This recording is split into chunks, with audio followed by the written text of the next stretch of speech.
2장 37절부터 47절의 말씀을 가지고 아름다운 것을 끝까지 간직하는 우리들이라는 제목으로 은혜 나누고자 합니다. 하나님의 말씀을 받들어 봉독할 때에 살아계신 하나님의 음성을 들으시기 바랍니다.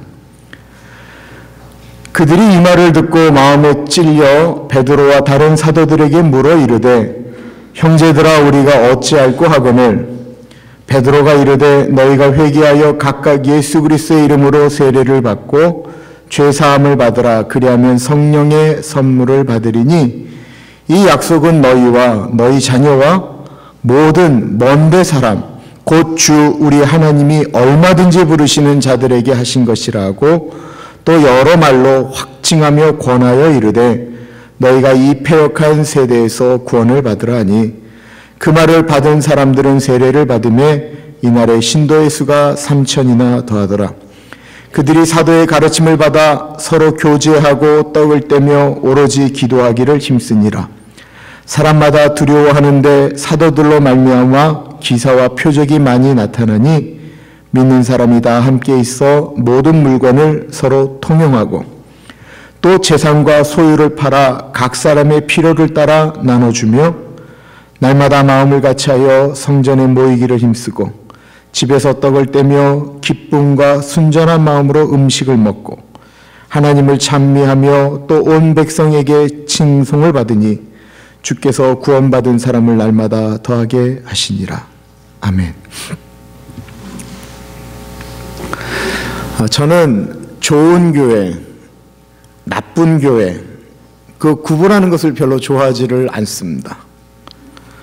저는 그냥 우리 교회가 세상에서 제일 좋은 교회, 제 집사람이 세상에서 제일 좋은 아내, 우리 교인이 제일 좋은 교인, 그냥 이렇게 생각하는 게 좋다고 생각을 합니다.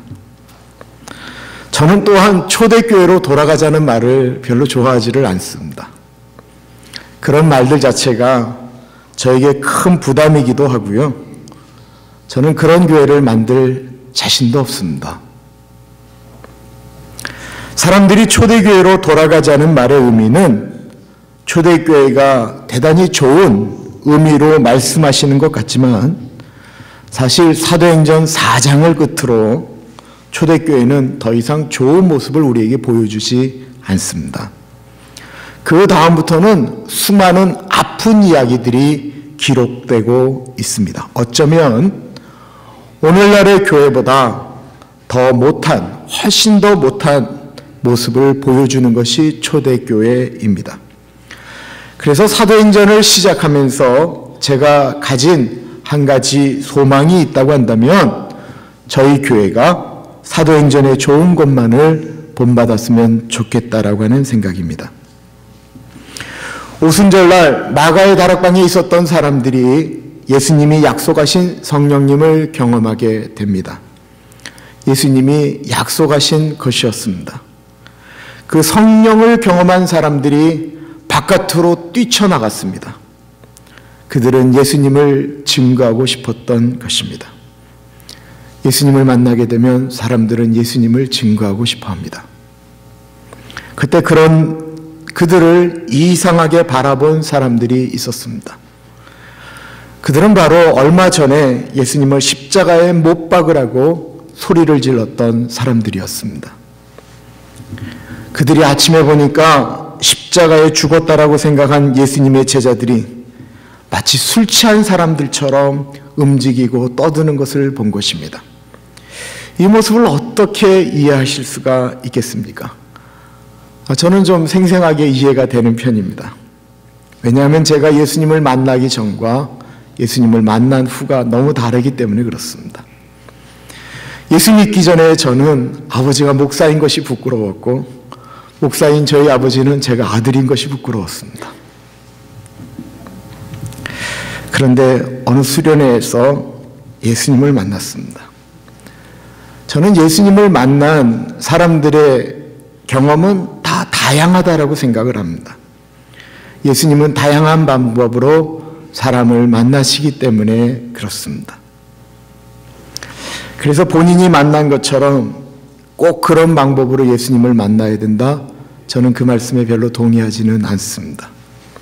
그런데 저는 제가 예수님 만났던 그 밤에 저는 정말 술 취한 사람 같았습니다. 기도하는데 제 인생 가운데 있었던 죄악이 필름처럼 돌아가는 것을 제가 경험을 하였습니다. 잠깐 기도한 것 같은데 아주 오랜 시간을 기도하였습니다. 그리고 제 입에서는 소위 말하는 방언을 하기 시작했습니다. 기도가 끝난 후에 아무나 보고 껴안고 사랑한다라고 고백을 했습니다. 그 자리에 저와 함께 있었던 사람은 젊은이들이 대략 500명 정도 되었습니다. 예수님 만나기 전에 세상은 불공평하고 혁명이라도 일으켜야 될 정도로 제 눈에 나쁘게 보였는데 예수님을 영접하고 성령님을 경험하니까 세상은 이쁘고 아름답고 저는 그 동산에서 내려가고 싶지가 않았습니다. 그때 저희 집사람하고 연애할 때였습니다. 그 이쁜 여인이 저를 기다리고 있음에도 불구하고 저는 정말 내려가고 싶지가 않았습니다. 미친 사람 같았습니다. 예수님 만나기 전에는 술자리와 술친구가 좋았는데 예수님을 만나고 이후에는 예수 믿는 사람들과의 모임이 좋아졌습니다. 예수 만나기 전에는 팝송이 좋고 가요가 좋았는데 그날 이후로부터는 찬송이 좋아지기 시작했습니다. 어떤 분들은 자연스럽게 예수님을 만날 수도 있습니다. 그냥 교회에 나오면서 자연스럽게 예수님을 만나는 것입니다. 저는 그것이 제일 좋은 모습이다라고 생각합니다. 저처럼 마음이 강팍한 사람은 그런 아주 특별한 경험으로 만나게 할 수밖에 예수님이 없으셨던 것이고요. 자연스럽게 예수님을 만나는 분들이 저는 제일 좋다라고 느껴집니다. 그냥 믿어지는 것이 더 은혜로운 것입니다. 저는 오렌지 가나안 교회 식구들이 늘 예수님을 사랑하고 그 예수님과 동행하다가 천국에서 다시 만나기를 기도드립니다. 성령님을 경험한 베드로가 사람들을 향해 외쳤습니다. 너희가 잡아 십자가에 못 박아 죽인 예수님을 하나님이 우리의 주님과 그리스도가 되게 하셨다라고 외쳤습니다. 그렇지 않아도 마음속에 양심의 가책을 느끼고 있었던 사람들이었습니다. 그 베드로의 설교를 듣고 그들은 마음에 양심이 찔리기 시작하였습니다. 그래서 그들은 37절에 이렇게 고백을 합니다.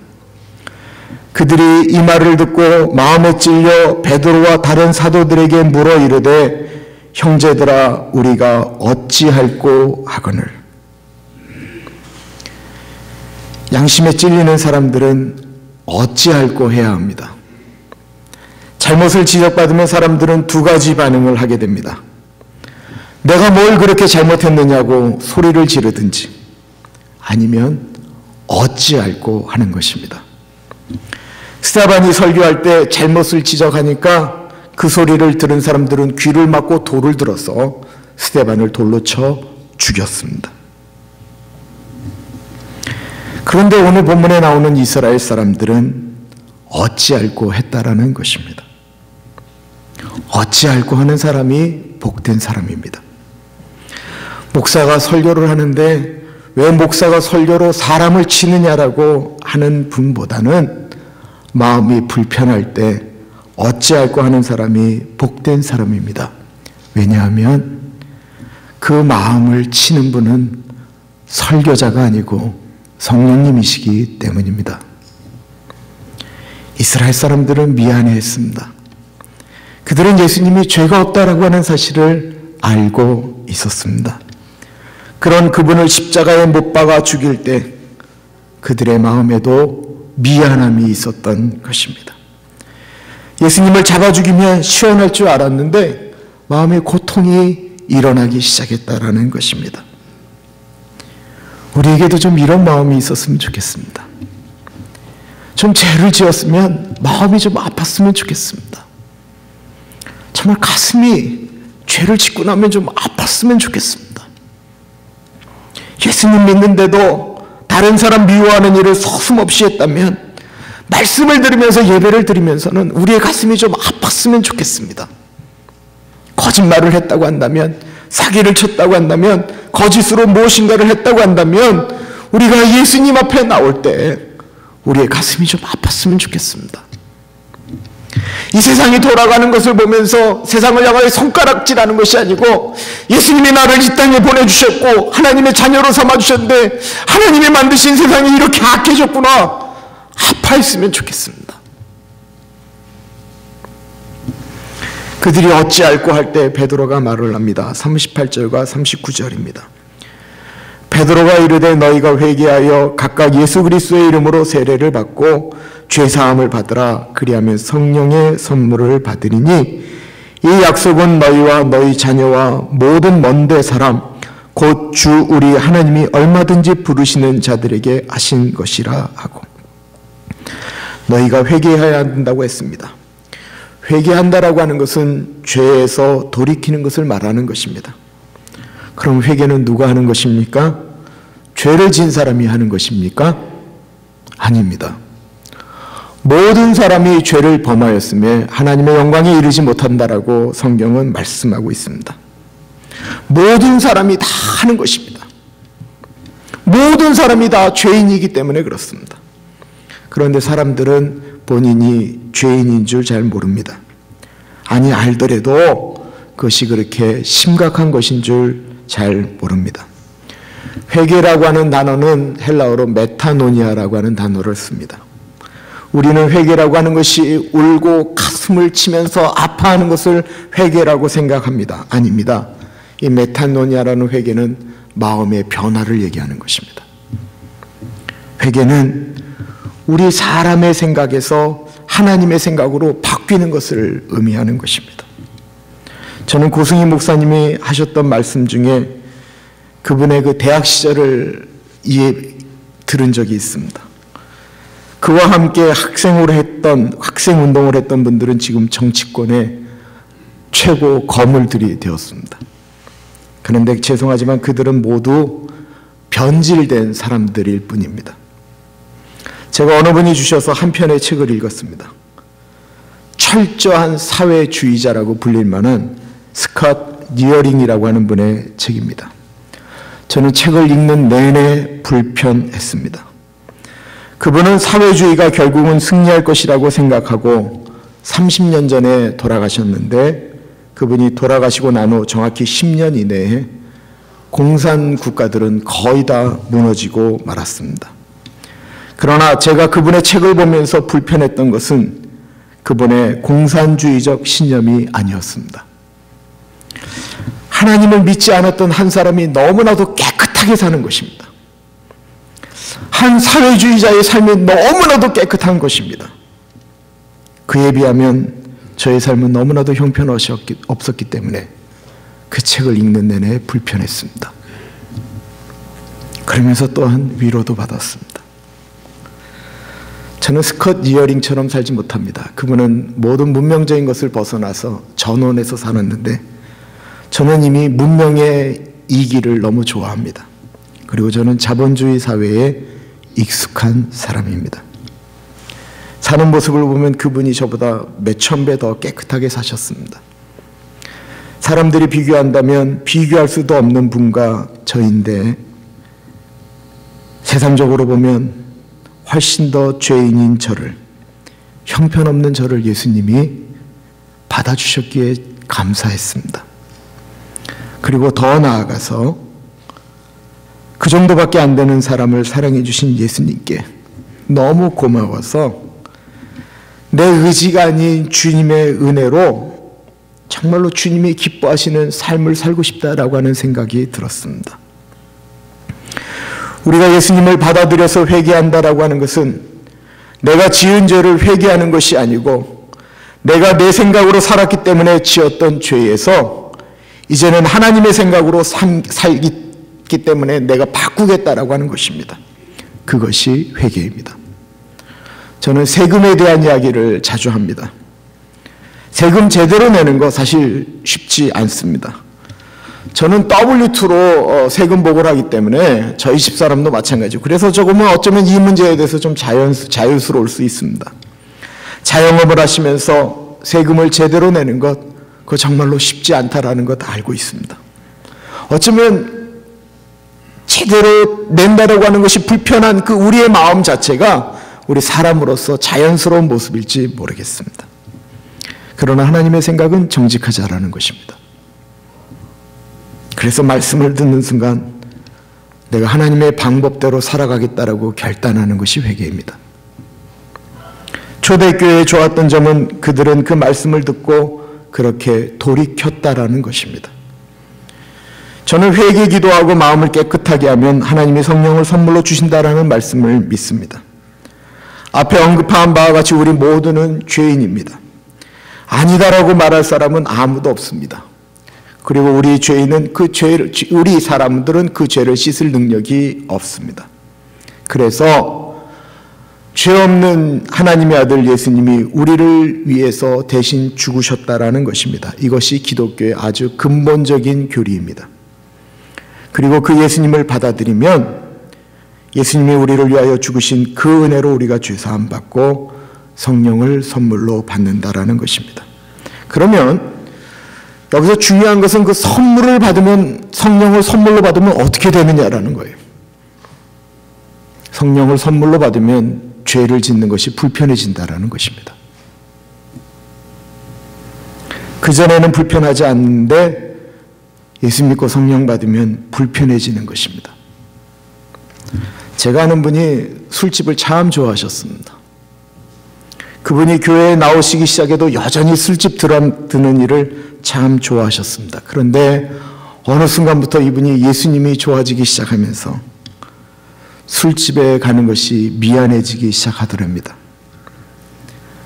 옆에 아내가 아닌 다른 여자가 앉아있는 곳에서 술을 먹는 것들이 도저히 불편해지더랍니다. 불편해지는 것이 회개입니다. 입으로 고백하고 끝나는 것이 회개가 아닙니다. 우리 안에 그런 불편함이 있어야 됩니다. 회개한다라는 것은 또한 슬픔을 동반합니다. 이 슬픔은 아픈 것을 의미하는 것입니다. 내가 기도하는 중에 잘못했던 것이 떠오르면 그 사람에게 찾아가서 용서를 구하는 것입니다. 내 자존심이 사람 앞에 무너지는 아픔을 경험하는 것이 회개입니다. 회개는 내가 하나님께 용서를 구하는 것으로 끝나는 것이 아니기 때문에 슬픈 것입니다. 왜 우리에게 능력이 안 나타납니까? 하나님 앞에는 마음껏 회개한다라고 고백하는데 정작 잘못한 그 사람에게는 이야기하지 않기 때문입니다. 마음은 바꾸겠다라고 하는데 행동을 바꾸지 않기 때문에 그렇습니다. 이들은 마음을 바꾸고 행동을 바꾸었습니다. 그런데 이 일을 언제까지 해야 됩니까? 예수님이 우리를 부르실 때까지입니다. 왜냐하면 우리는 어저께 회개해도 오늘 또 넘어질 수 있는 존재들이기 때문에 그렇습니다. 제가 어느 교회 권사님 두 분과 식사를 얼마 전에 하게 되었습니다.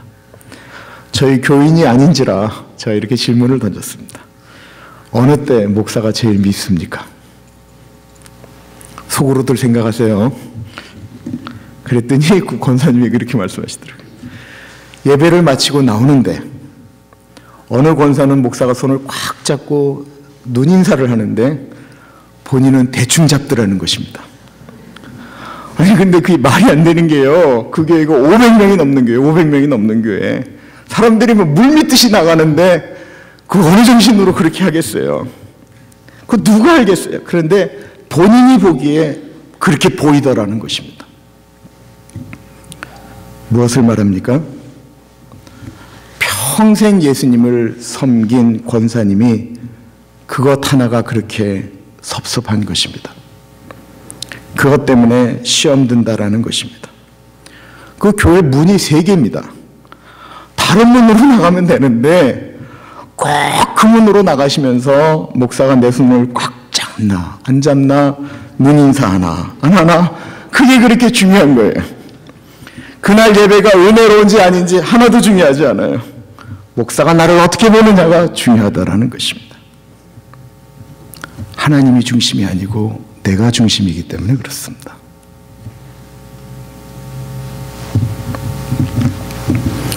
오늘부터 저하고 가까운 분들은 이쪽으로 나가시고요. 나하고 멀다라고 생각하시는 분은 제 손을 잡아주세요. 그러면 아무도 안 잡잖아요. 그냥 평상시대로 그냥 제 손을 좀 잡아주세요. 예수님 그렇게 믿었으면 내 생각에서 하나님 생각으로 바뀌었으면 좋겠습니다. 42절을 보십시오. 그들이 사도의 가르침을 받아 서로 교제하고 떡을 떼며 오로지 기도하기를 힘쓰니라.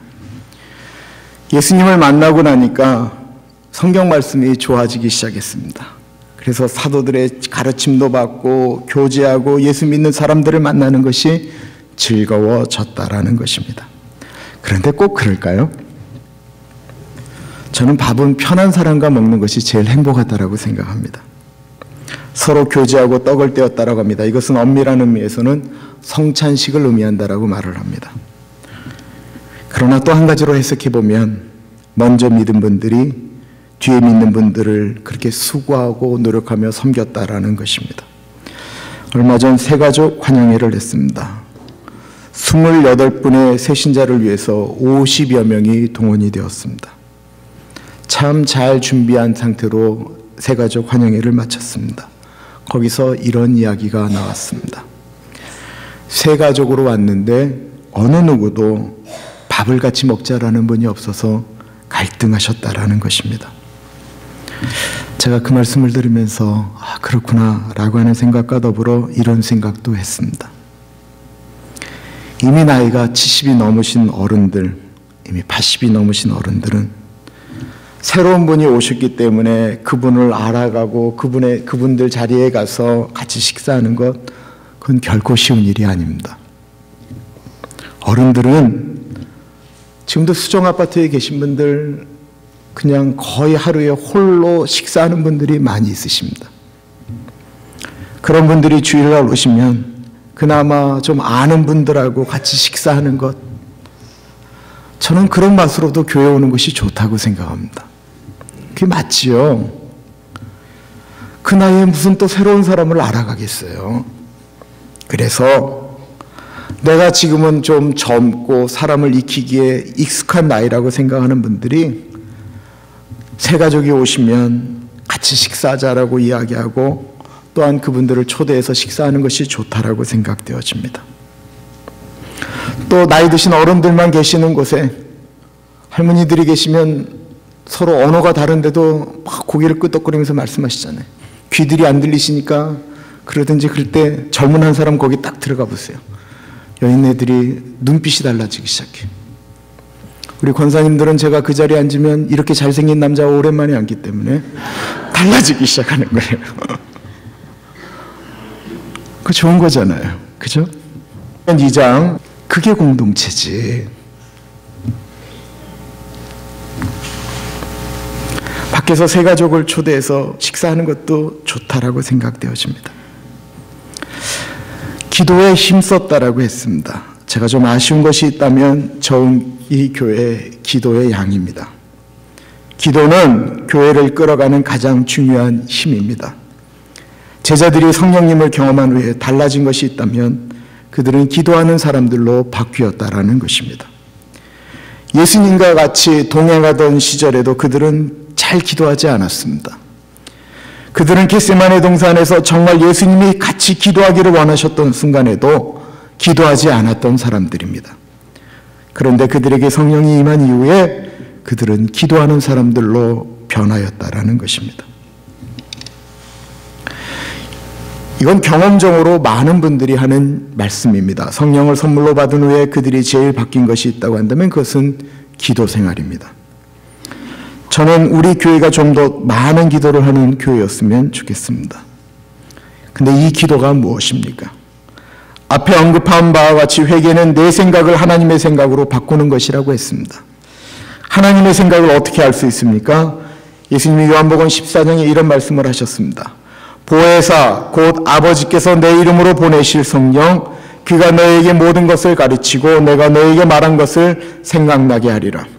성령님이 오시면 성령님이 가르치시고 예수님이 하신 말씀을 생각나게 하신다라는 것입니다. 그전에는 내 생각으로 가득 찼기 때문에 내 생각으로 기도했습니다. 그러니까 할 기도가 별로 없는 것입니다. 그런데 성령님이 생각나게 하시면 말씀 가운데 내가 잘못한 것들도 떠오르고 내가 원하는 것이 아닌 하나님이 원하시는 것을 기도하게 된다라는 것입니다. 다음으로 그들이 변화된 것이 있습니다. 그것은 바로 유무상통했다라는 것입니다. 유무상통이란 뜻은 있는 사람과 없는 사람이 서로 통용하고 움직였다라는 것입니다. 44절과 45절에 보면 믿는 사람이 다 함께 있어 모든 물건을 서로 통용하고 또 재산과 소유를 팔아 각 사람의 필요를 따라 나눠주며 필요한 물건을 서로 나누어 가졌다라는 것입니다. 또 재산과 소유를 팔아서 필요한 사람들에게 나누어 주었다라는 것입니다. 그런데 많은 분들이 이것을 그때는 모든 것을 다 팔아서 서로 나누어 줬던 정말로 유토피아처럼 바뀌었다라고 생각하는 분들이 있습니다. 그런데 만약에 집을 다 팔고 모든 것을 다 분배했다면 다음 수순은 그들은 집단으로 살 수 있는 체제로밖에 나갈 수 없다라는 것입니다. 그런데 그런 말은 사도행전 어디에도 없습니다. 이 말씀을 그런 식으로 풀어서 신앙촌을 만들고 공동체를 만든 분들이 있습니다. 그것을 제도적으로 이루려고 했던 사상도 있습니다. 바로 공산주의입니다. 앞에 언급한 스컨 이어링은 사상적으로는 공산주의자였습니다. 그런데 제가 그 책을 읽으면서 불편했던 것은 그의 사상이 아니었습니다. 그는 나중에 공산주의자들에 의해서 배척되었고 이 미국에서도 배척받았습니다. 그의 사상은 엄밀한 의미에서 공산주의가 아니었습니다. 그는 가난한 사람들이 같이 먹고 살자라는 것이었습니다. 그리고는 100세까지 스스로 가난하게 사는 삶을 선택하였습니다. 제가 그의 책을 읽으면서 부러웠던 것은 바로 그의 일관적인 삶이었습니다. 자신이 생각했던 것을 고집하며 마지막까지 그렇게 살았던 일관성. 교회에 아쉬운 것이 바로 그것입니다. 은혜 받은 초대교회 성도들은 다른 사람들의 필요가 보였습니다. 그래서 자신의 삶을 최소화하고 다른 사람들과 나누는 삶을 살았습니다. 그런데 이 아름다운 전통은 곧 깨어지고 말았습니다. 사도행전 6장에 보면 그들은 구제하는 문제를 가지고 싸우기 시작했습니다. 그도 그럴 것이 은혜 받은 사람들이 낸 엄청난 양의 헌금을 어떻게 분배하느냐는 대단히 복잡한 문제였기 때문에 그렇습니다. 얼마 전 마틴 초등학교에 초대를 받았습니다. 저희가 낸 후원금 때문에 초대를 받은 것입니다. 저희가 작년에 마틴 초등학교에 낸 장학금은 7천여 불 정도 되었습니다. 이곳에 있는 단체, 교회, 음식점 모두를 다 해도 저희 교회만큼 많은 헌금을 한 곳은 없었습니다. 액수를 자랑하려는 것이 결코 아닙니다. 저는 꾸준함을 말하고 싶습니다. 야드세일을 할 때마다 이번에는 분명히 지난번보다 줄 것입니다 라는 걱정을 늘 들었습니다. 그것 줄어도 아무 상관없습니다.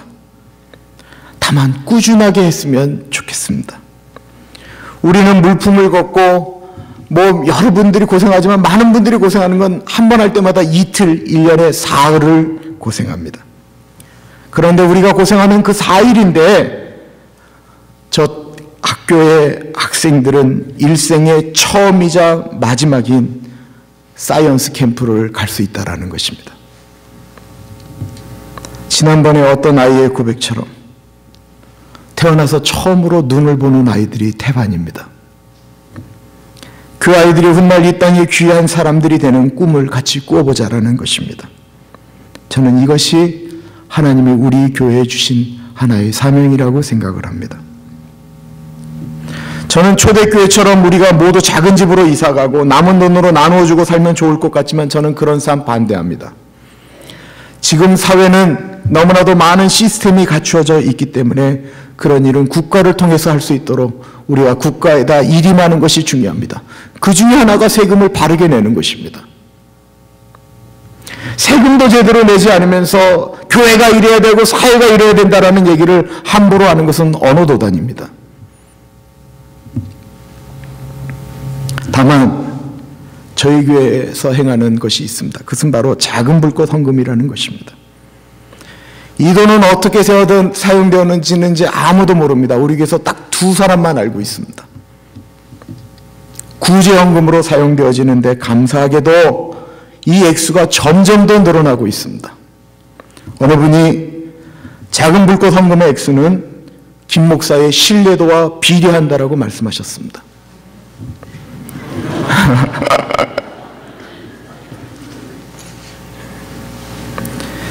제가 정말로 없으면 좋겠다라고 하는 것이 이 작은 불꽃 헌금입니다.